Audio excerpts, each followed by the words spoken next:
What are we talking about? Practice? We're talking about practice, man. This is UnCleated with Garrett, Gibbs, and Jason Bishop. In my opinion, that sucked.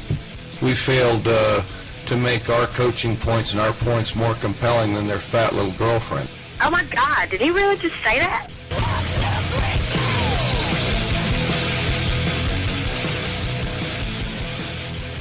Jason Bishop, Garrett Gibbs, UnCleated on the Bishop Media Sports Network. We're going to do a top 25 roundup. We're going to talk Georgia, Vanderbilt, or whatever that was. We're also going to have a debate on pay for play, college athletes getting paid, a couple other things. Garrett, before we get into it, I have a funny story. You know, I've recently taken up golf, been doing it for it's been 4 or 5 months since I picked up those irons. Now you can't put them down. I can't put them down. No, you're right. Yeah. So I was on the golf course this weekend, and I was out on the range hitting some balls. Had to start on the back nine because there was a tournament going on the front nine. So I started, got close to the hole, got close to the green, and realized that I left my pitching wedge on the range. So I had to go back and get it. Well, there was a guy that was behind me that was starting at the same time. Where I was on a golf cart, he's walking. So, you know, as I ride back down the green to go to the range, I come by him and I'd say, hey, man, I left my wedge. I got to go get it. Sorry, you know, whatever. Go ahead and play through.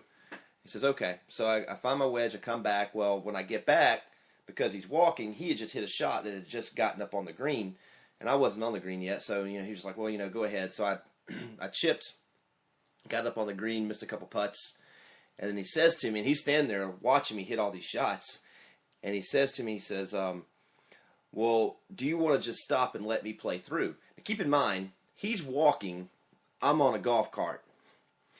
So I said to him, I was just like, well, you know, I'm on a golf cart, you're walking, it kind of makes more sense if I just go ahead and play through. I can probably, you know, stay far enough ahead of you. And he's just like, well, I just don't want to stand here and watch you hit 4 or 5 different shots every time. And I was just like, well, again, I'm on a golf cart, so he's like, and then he comes back and says this, here's the kicker, pay attention to this. He comes back and says, well, I don't know your game or how good you are, but I know what I see, and I don't want to stand around and watch you hit shots. You don't want to see you have a practice session on the golf course. That's what the range is for. I was like, good Lord, can you be any more rude? Well, maybe he was some kind of, you know, long distance runner. Maybe he was running back there and you just didn't see it. I mean, you know, I've seen guys that can play really fast walking. I have seen, but you know, if you're not hitting 5 shots, you know, per stop, you know, you're not just throwing out 5 balls like playing best ball with yourself, I don't see how he could have caught you. Well, he didn't. I played through, and I stayed probably 2 holes ahead of him on the back nine, at least 2 holes. Got 2 holes ahead of him, probably. Anyway, yeah, it pissed me off pretty good. So. Yeah, that's pretty harsh, man. Yeah, I had to be escorted in handcuffs off the golf course. Oh, that's why I had to pick you up downtown this morning. Just kidding. Your boy had a birthday, didn't he? Yeah, he did. Saturday we had a little party for him. He turned 9, and we did it out where, you know, where we had a little outdoor pavilion place, and had a bunch of pizza and had a nice little field out there where we could play some football, and man, we just had a blast. You know, I guess the kicker was, and I'll make it kind of short and sweet, but, you know, we cost us a pretty good bit of money for the pizza, for the gifts, for the, you know, everything that goes along with a party. And we get down to the birthday cake, and for some reason that was kind of kept kind of hush about how much it cost. And I looked at the cake. It was a. I wonder why it was kept a secret. Yeah, well, you're fitting to find out, but it was a nice cake. I mean, it was a 2-layer cake, and it was nice. And anyway, I found out that the cake was, you know, about $110. $110 for a birthday cake? Yeah. I mean, I didn't even know they sold stuff like that. I mean, I didn't know a birthday cake could cost that much. I guess that's, you know, I'm not a cake connoisseur either, so. You bought that? $110 for a birthday cake? Well, kind of against my will, I guess. In a roundabout way. I think what that means is your wife bought it. My wife bought it. Oh yeah, she spent the money for sure. So anyway, I try not to make too big a deal out of it, but yeah. So anybody out there looking for a birthday cake, try to keep it under $100, okay? Speaking of birthday cakes and parties, no party in Athens. Yeah. Talking about practice. they practice. need something. Man, they need to hold another tryout session or something, I think. Well, it's just it's a bad situation because you knew going into the season the defense wasn't going to be that good, but you had all sorts of talent on offense, and you don't have any healthy starters. The guys that you came in with at the beginning of the season, they're all down with the exception of Aaron Murray. So your offense is working basically on a skeleton crew with your talent guys, your skill guys, and the defense isn't very good. Yeah, I actually thought a little different. I actually thought, you lost. Okay, last year you lose 4 guys to the NFL just off the defense alone. Okay. I thought the young guys, because they had a great recruiting class. When was it? 09, 2000? Yeah, that was the dream team recruiting class. Well, and I thought that maybe some of the underclassmen, would come in and fill those roles. And I mean, I think it's more coaching than it is talent. These guys, this team, the Georgia Bulldogs, they continue to put talent in the NFL, and they're just not producing. And that you're talking about a common theme. That is a common theme. Another common theme it's a disturbing one. It seems like that Georgia is beginning to create a propensity to build leads and then blow them late in games. Think about the Alabama game, Tennessee game. They were up, and this Vanderbilt game right here, up by double digits late in the third quarter and can't hold the lead. To me, what that says is coaching, and also maybe a little bit of where the guys aren't as in shape as they should be, and they're wearing down in the fourth quarter. It could be, and it looks like the defense, other than a select few guys and a select few plays, they don't look like they're, from top to bottom, they're not real physical. It doesn't seem. They take themselves out of. They like the bull rush from the outside with their outside linebackers because they do have some pretty good speed on the edge. But they seem to take themselves out of plays a lot of times. Instead of just penetrating the line of scrimmage, holding your ground, they penetrate the line of scrimmage 5-6 yards deep where they're behind the play. Then, and Vandy just, what can I say? You have 221 yards of offense for Georgia when you're averaging 500 a game. Yeah. So what happens there? Yeah, you're missing a lot of receivers, but Murray he didn't get it done. I think he had 115 yards passing. I mean, it just the more concerning thing for me is they ran the ball 30 times between Douglas and Green, 30 rushes between the two of them, and then Murray put the ball in the air 28 times. So I mean, you look at the balance, pretty close. Pretty close. And yet you still only put up 221 yards of offense. I mean, yeah, that's concerning. I know that you've got a lot of guys down. I understand that. You got to get Todd Gurley back, and at this point, you don't have your third loss, so that immediately. And I kind of thought that even if with Georgia with 2 losses, they had to have a few things go right, that they might be able to still sneak their way into a national championship game because of their schedule. With 3 losses, it's impossible. That's not going to happen. There's no chance. You had a slim chance with 2, none with 3. 2 conference losses. Yeah, they're done. You're 2 games behind Missouri, and Missouri holds the tiebreaker over you. So essentially 3 games is what you're looking at. So you're right, they're done. Well, and I think, for the East, you're going to have Missouri stumble a couple of times, actually 3 times coming down the stretch. To get into the championship game from the East, but you did have a couple of things go their way. You had Florida going down to Missouri, and you had South Carolina going down to Tennessee. So other than Missouri, they've got some breaks going their way. But as far as the national championship, those days are over. There's always next year. Georgia really needed Florida to beat Missouri. They really did. And the thing with that Missouri team is I wasn't 100% sure that they were for real, even with the win a couple weeks ago against Georgia. But and I know they were at home against Florida, but still, They look pretty solid. Pretty solid. I think that I might be actually on their for real sign up sheet now. I might be on their email list. Well, they're right now they're playing like the best team in the East. They are the best team in the East. The record shows it. Well, they haven't played everybody yet. They still got Carolina. They still got a couple of good matchups down the stretch. But as of now, I mean, they're in the best position of anybody. So in Alabama, out the West, they're still not on that level yet. But they'll get a chance to, the way it's looking, they're going to get a chance to showcase it, come December, because, it looks like it's going to be the Tigers and the Tide. UnCleated on the Bishop Media Sports Network. Garrett Gibbs, Jason Bishop. The thing is, everybody at the beginning of the season wanted to see the SEC championship game, that Alabama-Georgia rematch. I think that was what the game everyone wanted to see. And if Georgia didn't get in, it's still pretty premier to have Alabama-South Carolina in that game. So that's that game typically has that prestigious feel to it. And I'm not taking a shot at Missouri. Maybe I am taking a shot at Missouri. Well, let's face it. I mean, Carolina, Georgia's been in the SEC for, since the, inception of the conference. Yeah, it just doesn't have Alabama, Missouri. Just doesn't have the ring of Alabama, Georgia. No, it doesn't. But yeah, it looks like that's probably what's going to happen. Missouri. So far.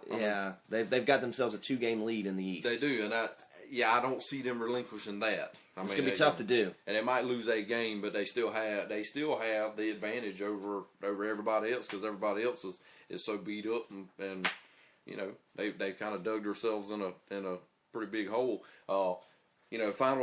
Bottom line is Georgia next year, the year after that, it doesn't matter. As long as you have this coaching staff intact in Athens, you're going to still get the same results. They continuously put out talent.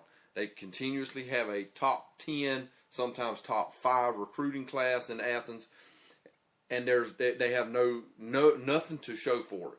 Aaron Murray now is the SEC leader, all-time SEC leader in total offense. No rings. No rings. It's an interesting point. I don't think that it's Aaron Murray's fault. I don't think it's the offense's fault. I think that you're talking about the coaching staff. You have to point the finger solely at the defense. We don't really have enough time to get out of that. I'm getting yelled at. We got to get out. So it's a hard break. UnCleated. Garrett Gibbs, Jason Bishop, the Bishop Media Sports Network. When Heron Document Systems opened, a connected copier meant it was simply plugged into the wall. Well, things have changed. 30 years later, the copier is the focal point of document workflow. It's not just the printer, fax, and scanner. It's much more. In the medical office, it's integrating patient information with their electronic medical records.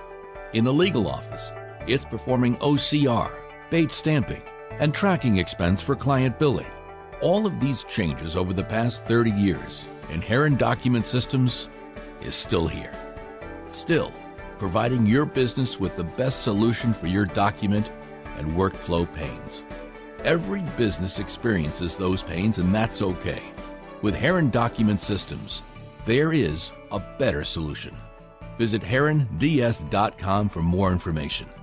Heron Document Systems in Brunswick, the efficient solution for your business.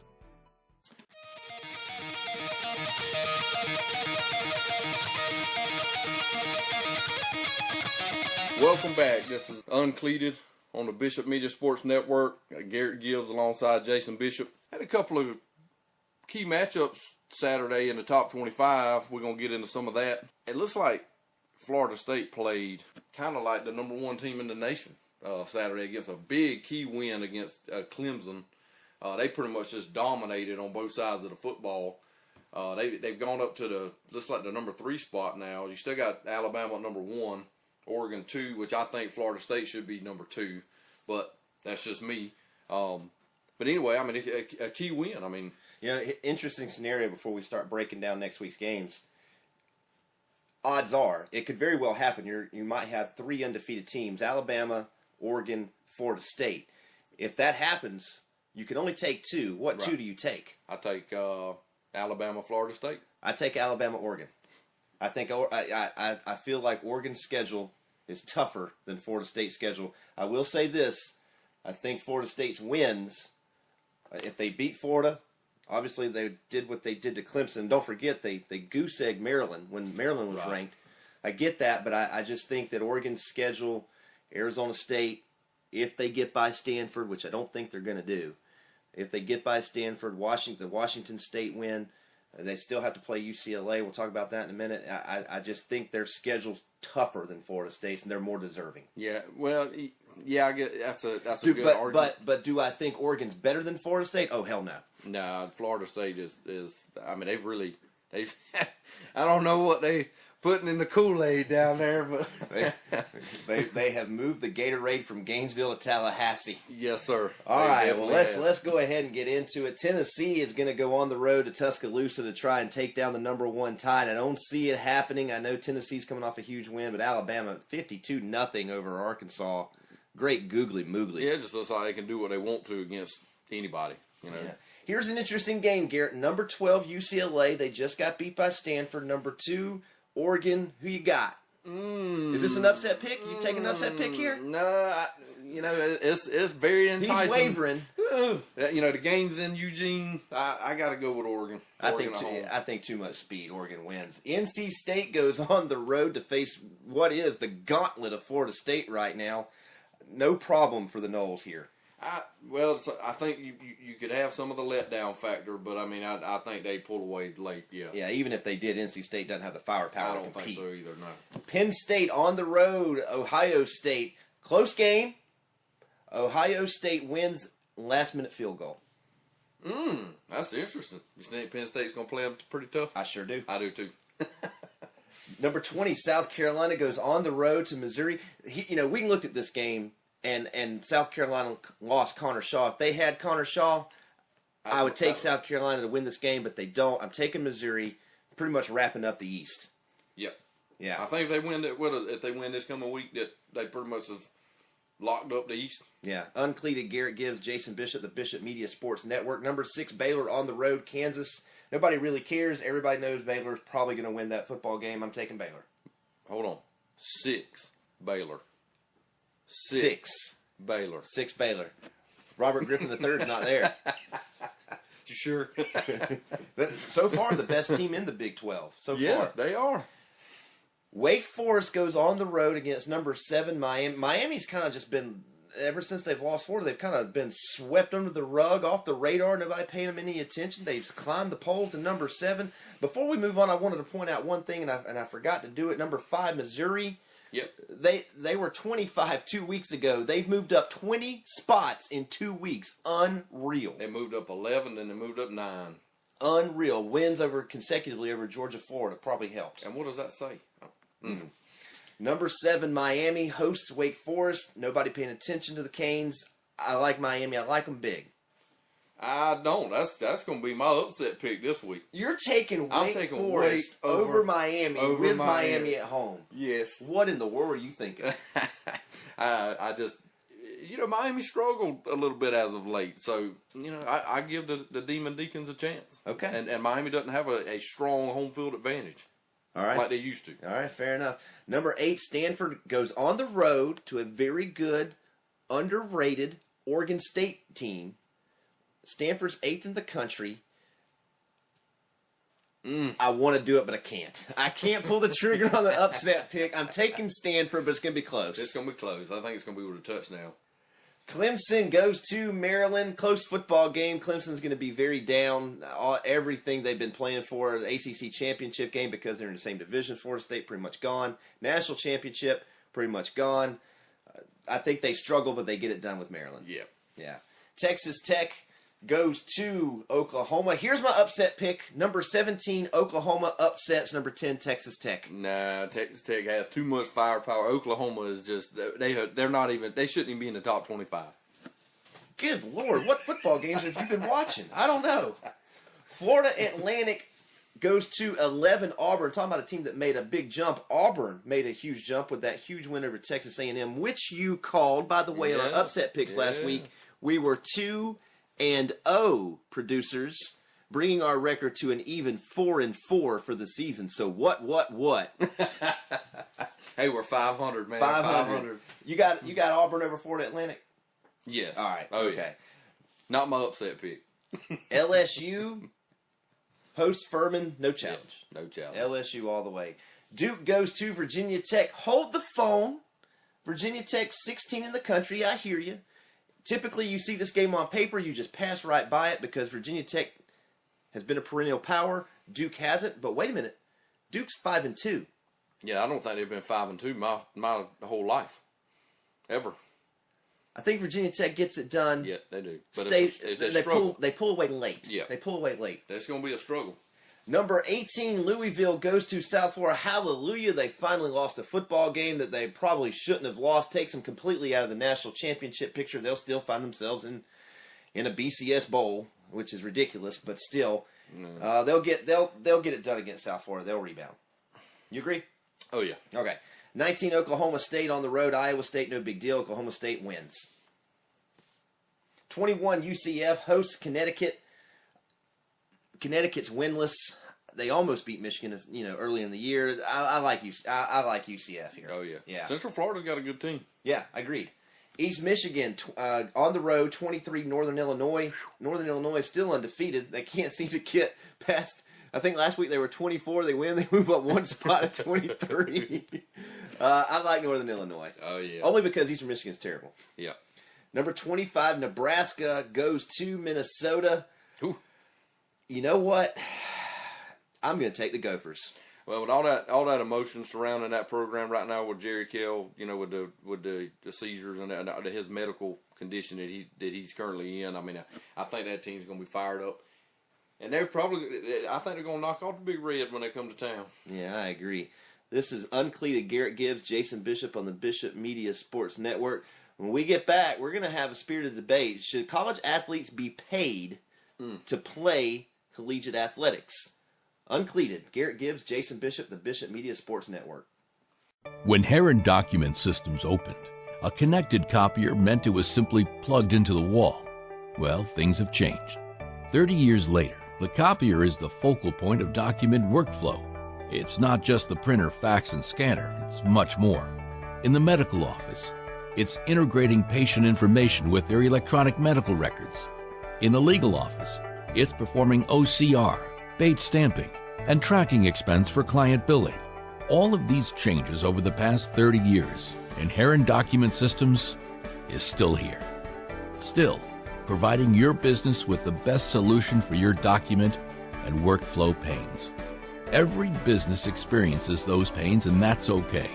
With Heron Document Systems, there is a better solution. Visit heronds.com for more information. Heron Document Systems in Brunswick, the efficient solution for your business.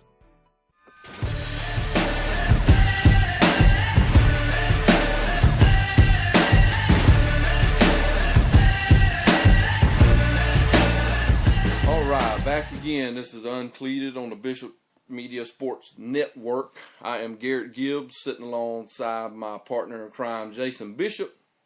Before we move on to the next debate about the college athletes being paid, okay, which I rub a lot of elbows with this one because it bothers me a lot. But what about the Southeastern Conference carousel? It's just they're the only conference in the country that just completely beats themselves up. Seems like year after year. I mean, who'd have thought? That was my upset pick from last week. Auburn takes down A&M in A&M. Okay, I mean in College Station, yeah, and then LSU goes on the road to Ole Miss and loses by a field goal. I mean, and these are good football teams we're talking about. I mean, A&M, they were talking about them maybe winning the West this year. I picked them. Right, you did. I picked them. Yeah, I mean, good point. And from the Georgia perspective, from that, Georgia beat South Carolina and LSU. Yeah. Georgia then gets beat by Vanderbilt and Missouri, and then South Carolina, or not South Carolina, LSU, they lose to Ole Miss. South Carolina's going to get Mizzou, so we'll see. And Tennessee knocks off South Carolina. You're right. It's insane. It seems like the only team. Gosh, I can't believe this is about to come out of my mouth, and I hate that it's about to. It seems like the only team that's immune to it Is Alabama? That's just because they're so much better than everybody. Yeah, I think that it shows, that I don't think their talent level is so much better. I think it's the coaching. I mean, they have Nick Saban has the best coaches, assistant coaches.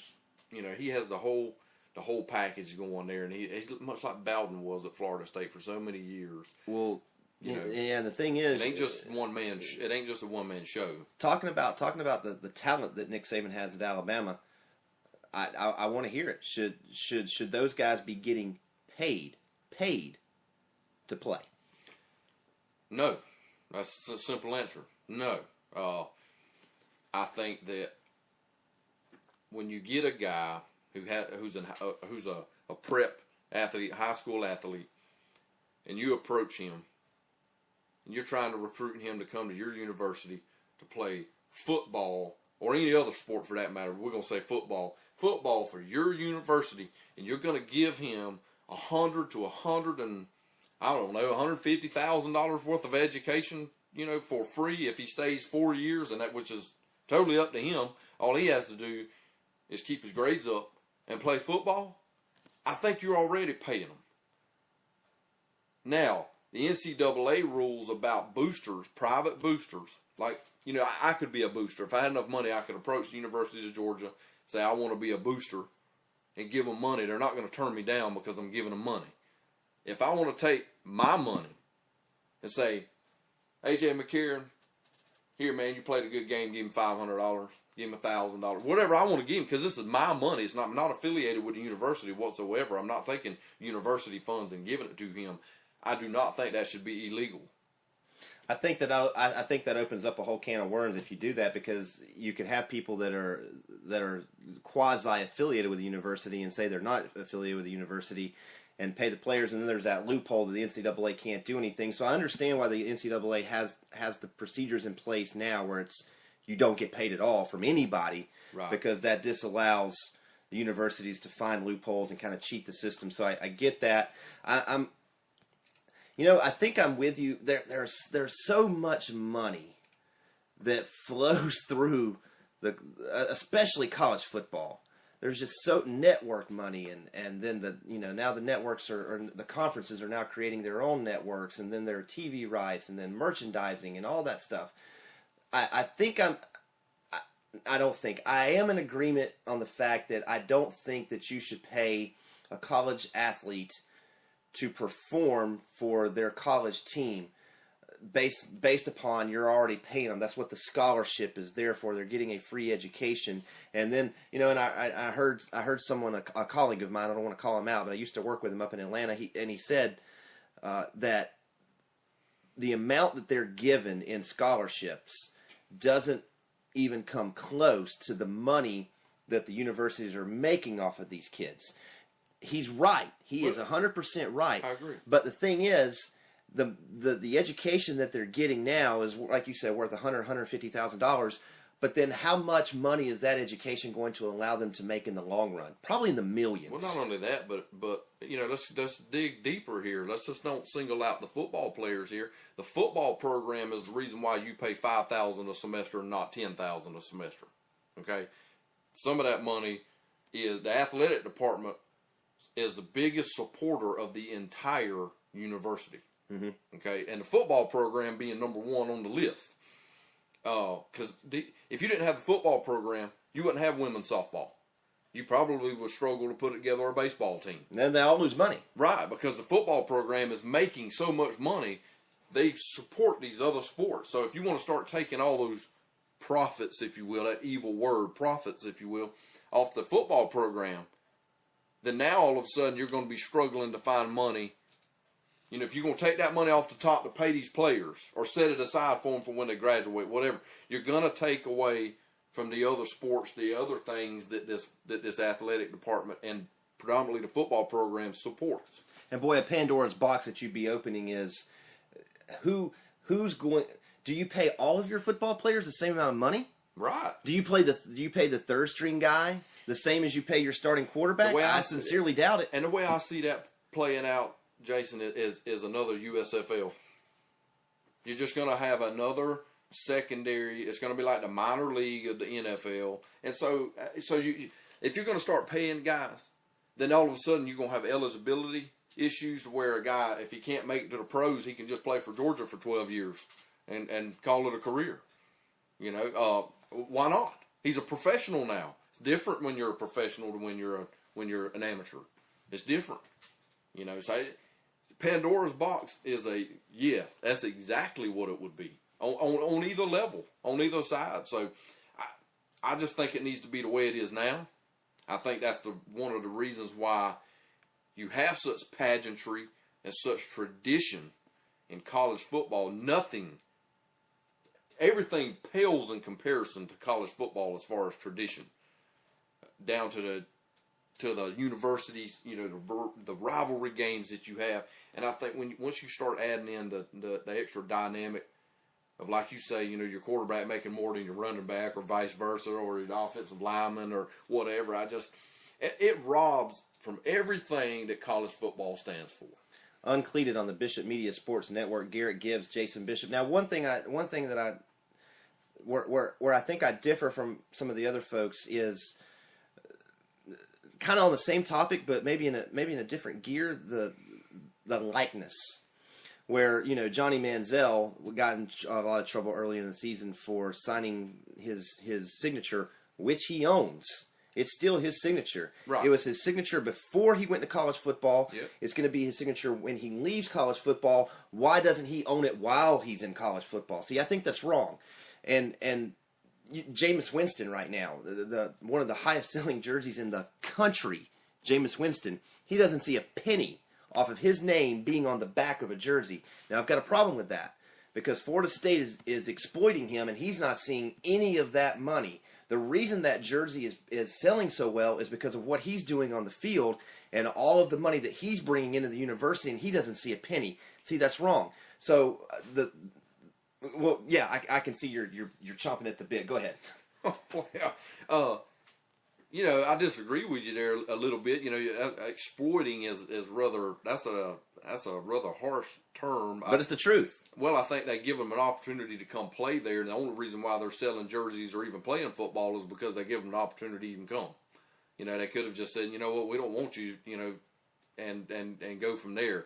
I think that, let's face it, man, that the college football, for many of these guys, you know, like Johnny Manziel, Jameis Winston. I mean, look, there's so many players.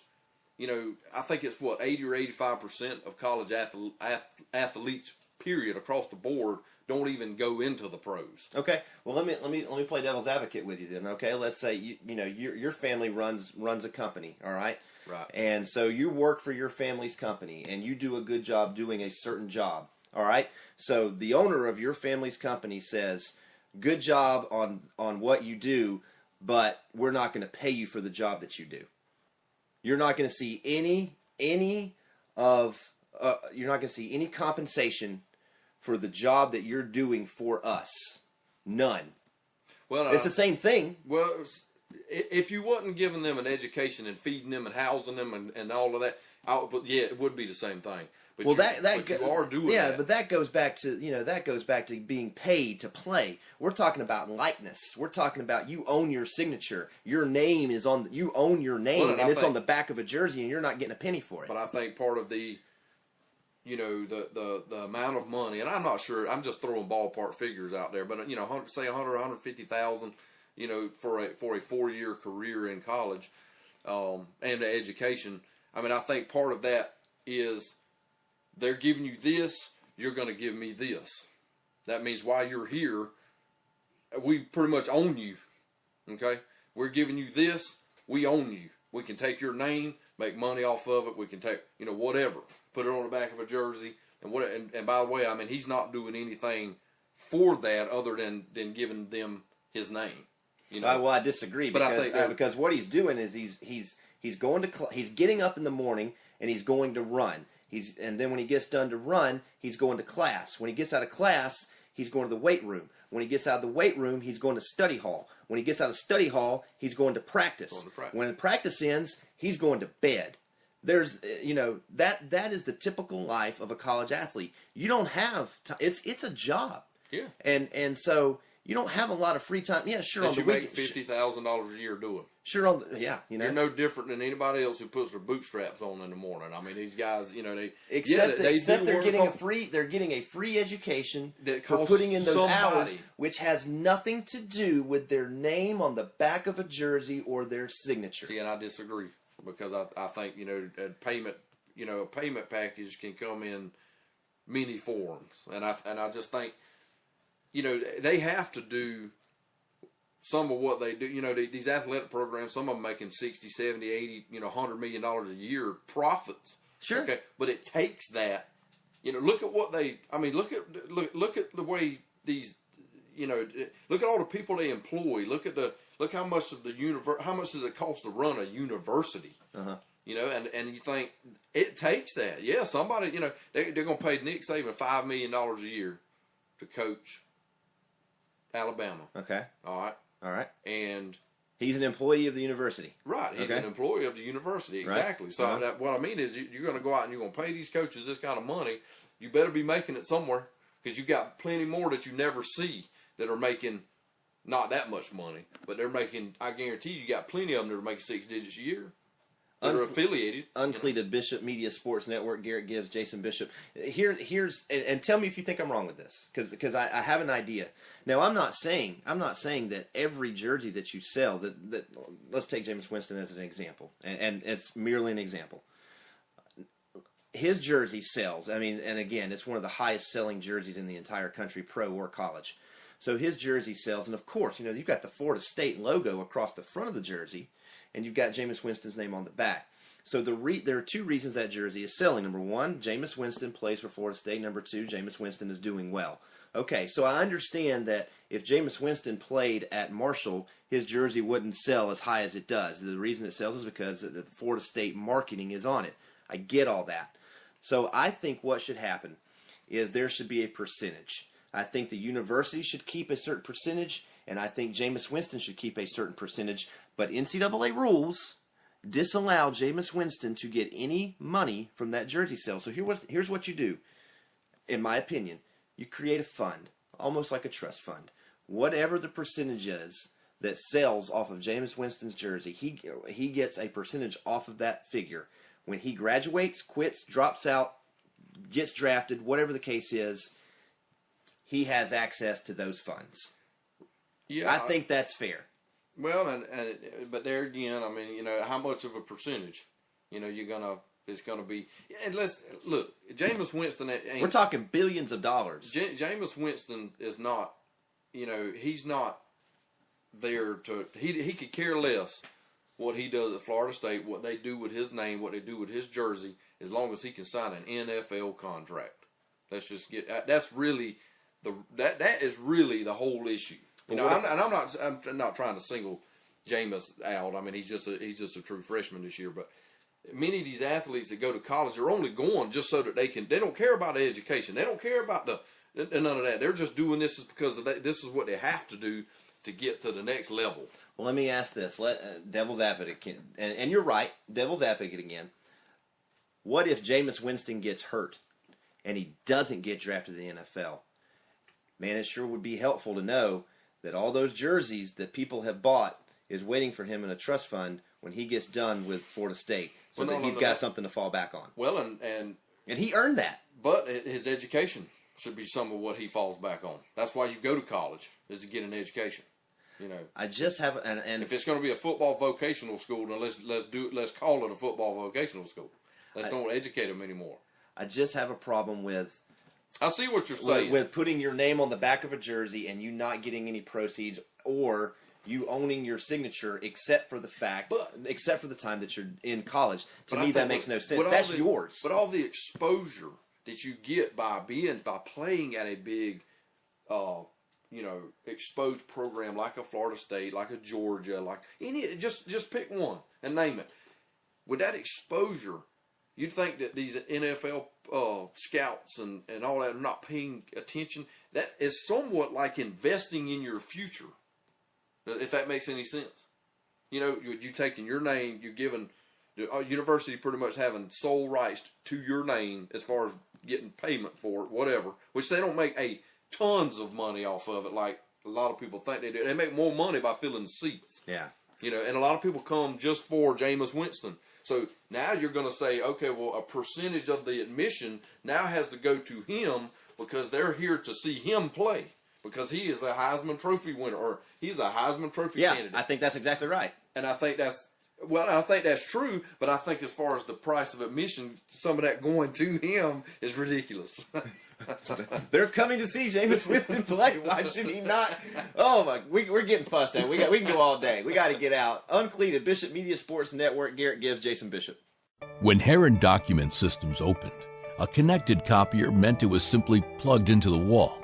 Well, things have changed. 30 years later, the copier is the focal point of document workflow. It's not just the printer, fax, and scanner. It's much more. In the medical office, it's integrating patient information with their electronic medical records. In the legal office, it's performing OCR, Bates stamping, and tracking expense for client billing. All of these changes over the past 30 years, and Heron Document Systems is still here.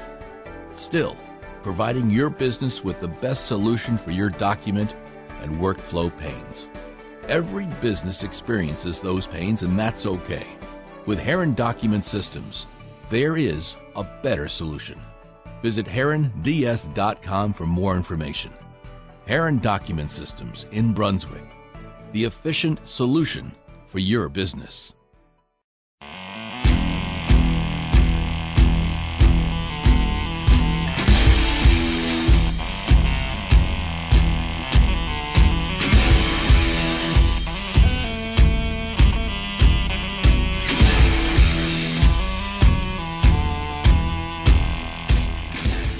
UnCleated, Garrett Gibbs, Jason Bishop, the Bishop Media Sports Network.